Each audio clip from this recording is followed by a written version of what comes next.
নমস্কার বন্ধুরা, বাসের এই এলোপাথারি নাচ দেখে তো বুঝতেই পারছো সবাই নিশ্চয়ই যে কি হচ্ছে, এটা ব্যাপারটা কি ঘটছে। আমরা বেড়াতে গেছিলাম জানুয়ারিতে এই সিলভার স্যান্ড ইকো রিসর্টে, যেটা মন্দারমণিতে। সেখানে আমরা বেড়াতে গেছিলাম সপরিবারে। সপরিবার মানে আমি, ভুটু আর ভুটুর বাবা, সঙ্গে ছিল ভুটুর জেঠু, জেঠিমা আর পিসিমণি। এই সুইমিং পুলটা দেখে ভুটুর ভীষণ বেজায় আনন্দ হয়ে পেরেছিল ভুটু, আর প্রচুর স্নান করেছে। এই যে এইখানে খেলছিল, একটা পার্কও ছিল এর সাথে।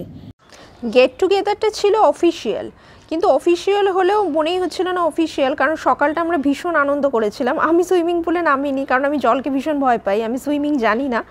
ভুটু আর ভুটুর বাবা তো একদম জলের পোকা। সকালের এই ব্রেকফাস্টের পরে আমরা চলে গেছিলাম সমুদ্রে ঘুরতে।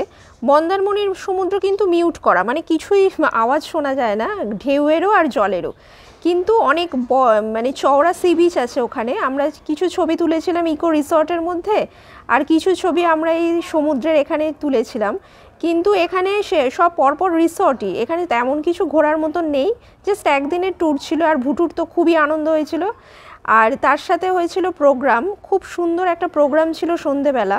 আর আমাদের সুইটগুলোও ছিল দেখার মতন, প্রত্যেককে আলাদা আলাদা সুইট দেওয়া হয়েছিল।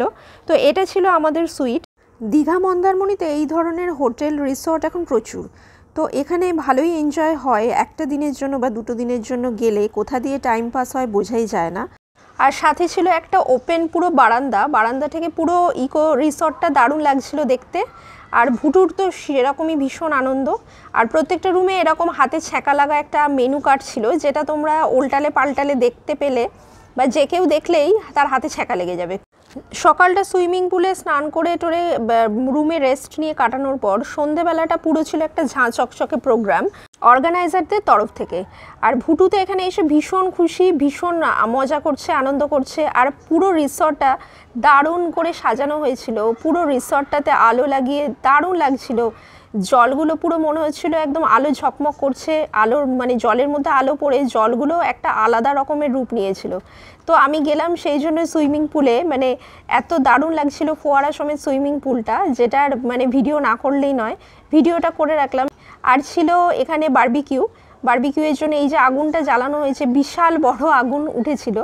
আর ছিল রেকগনিশন প্রোগ্রামে ভুটুর বাবার রেকগনিশন আর ভুটুর জেঠিমার রেকগনিশন হয়েছিল। তো সেইটারই একটা ছোট্ট ক্লিপিংস এটা আমি তুলে রেখেছি। আর তার সাথে ছিল দেদার মজা, আনন্দ। আর লাস্টের দিকে ছিল আন্তাবড়ি নাচ, যেটা তোমরা দেখতে পাবে এক্ষুনি হবে একটু বাদেই, যে এই যে আমি তো পুরো প্রোগ্রামটার একটা ছোট ছোট করে ভিডিও করে রেখেছি। এই যে সবাই মিলে এলোপাথারি আন্তাবড়ি নাচ করছে, কোনো রকম বাধা বিঘ্ন ছাড়াই, আর মনের আনন্দে, জাস্ট দেখতেও ভালো লাগছিল। তো সবাই মিলে এই আনন্দের পার্টিটা সবাই মিলে খুব এনজয় করেছি। মন্দারমণিতে একদিন দারুণই কেটেছিল আমাদের।